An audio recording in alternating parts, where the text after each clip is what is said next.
1250019. Kali ini saya akan menjabarkan definisi hukum menurut para ahli dan pendapat saya terhadap penegakan hukum di Indonesia. Definisi hukum menurut para ahli yang pertama adalah Hans Kelsen. Hukum menurut Hans Kelsen adalah suatu keharusan yang harus ditaati tanpa mempertimbangkan nilai-nilai di luar formalitasnya. Konsep hierarki norma, terutama norma dasar, yang menjadi landasan keabsahan norma-norma lainnya, membentuk suatu sistem yang tertutup atau hukum murni. Tokoh yang kedua yaitu John Austin. Hukum adalah perintah dari penguasa yang berarti perintah dari memegang kekuasaan tertinggi atau yang memegang kedaulatan.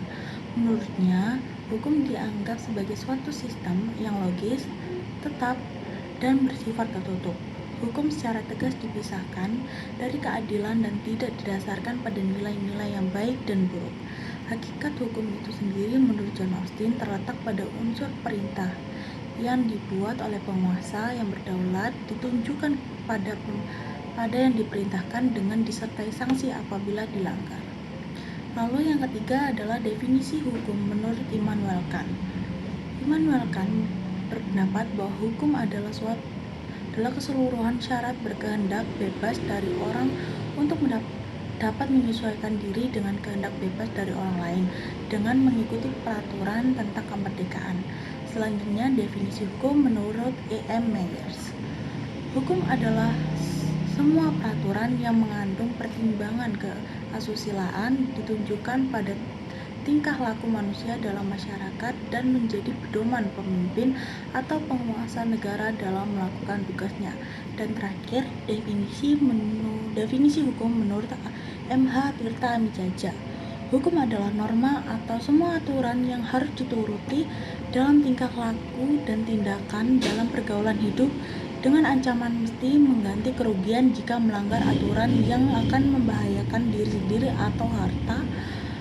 Umpamanya, orang akan kehilangan kemerdekaan, denda, dan lain sebagainya. Lalu saya akan menjelaskan pendapat saya tentang penegakan hukum di Indonesia. Menurut saya, penegakan hukum di Indonesia masih bisa lebih baik lagi, walaupun sudah ada kemajuan yang bagus di sisi positifnya. Lembaga seperti KPK dan polisi seringkali bekerja keras menangani kasus besar seperti korupsi pejabat atau kejahatan berkelompok, sehingga masyarakat merasa ada harapan akan keadilan. Tapi masalahnya adalah proses pengadilan yang lambat, campur tangan politik yang kadang mengganggu, dan ketidakadilan di daerah pelosok, di mana orang sulit mengakses bantuan hukum. Pokoknya kalau kita melakukan perubahan yang lebih tegas dan melibatkan masyarakat, penegakan hukum di Indonesia bisa jadi lebih adil dan cepat, sehingga rakyat lebih percaya pada sistem kita.